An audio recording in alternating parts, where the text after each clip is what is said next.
Hello sa aking mga ka-rocketers dyan. Ito na naman ang inyong kusinerang dalaga, pero ang anak ay binata na. Parang gusto pang mag-asawa. So, ito gawin natin ito. Tawa ako doon. Gawin natin itong isang recipe na baka gusto nyo gayanin ngayong medianoche. So, mayroon ako mainit na kawali. Inilagay ko yung kalahating kilo na beef, giniling. Oo, hindi ko nilagay ng mantika. Very fat. Ang daming fats niyan. Oo, very fatty pala, very fat. O, yan, kita ninyo. Puro mantika yan. At hindi ko na inalis ang mantika. Oo. Tapos ilagyan natin ng chocolate. Ano yon? Beef cubes. O, yan ilagyan natin ng aromatics. O, huwag nyo na akong i-bash kung bakit ang unti ng aromatics. Diyos ko naman, ang mamahal ho niyan. So, konti lang pwede na. So, nilagyan ko rin ng allspice. Pero kung wala kayong allspice, okay lang. Pandagdag, ano lang ko lang yan. Pampaarte. So, ayan, haluin natin ng haluin. At idagdag natin itong tomato sauce.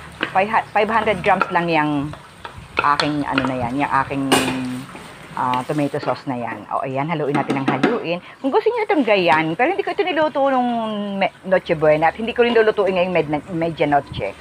Ito ay matagal ko lang naluto before Christmas pa. Pero ito ay yung tinatawag nating no bake, oven, no problem. Pwede tayong mag-bake ng macaroni. Nasa kawali lang. O, so, haliin natin. Kaya tinagalan ko muna yan ay para ma-absorb yung mga liquid. So, ito, naglaga ako ng macaroni. Pen macaroni ang aking ginamit. And then, meron din ako ditong cream of mushroom. Babanawin natin yan. Oo, tingnan nyo na lang yung packaging ha kung ano yung sukat.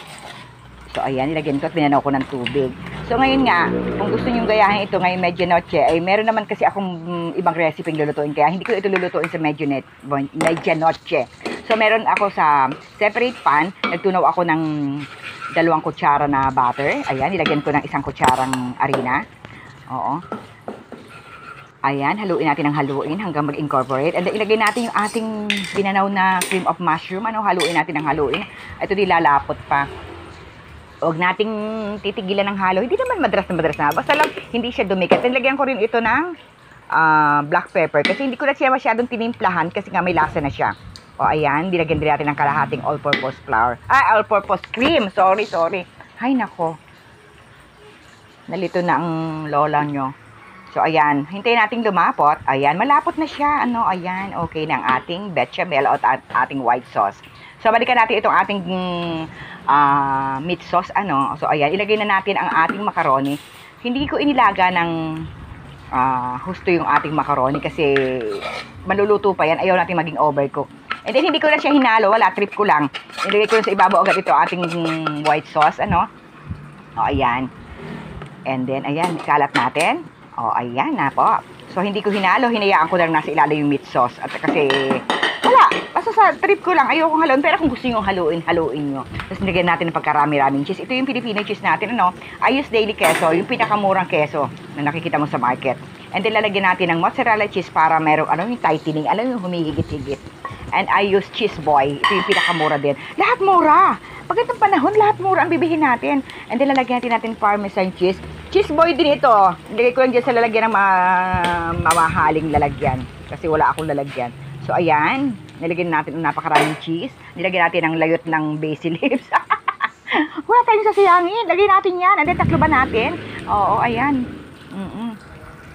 So, kaya ayan, sinabi ko sa inyo, huwag nyong i-overcook ang ating macaroni. So, ito, gagamitan ko sana ito ng torch. Kaya takot ako sa torch. Gusto ko lang magkaroon ng sunog effect sa ibabaw. So, ayan, hindi na makapaghintay,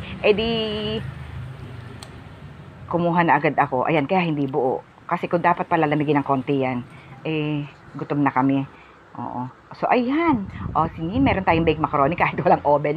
Okay, babus! Bye-bye! Merry Christmas! Happy New Year!